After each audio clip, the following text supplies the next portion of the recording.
Naantala ang biyahe ng ilang motorista sa Batac, Ilocos Norte dahil sa isang sawa.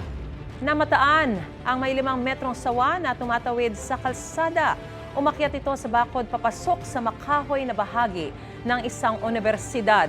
Ayon sa mga motorista, posibleng naghahanap na makakain ang sawa. Wala namang nasaktan sa nangyari.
Mga kapuso, para una ka sa mga balita, mag-subscribe sa GMA Integrated News sa YouTube.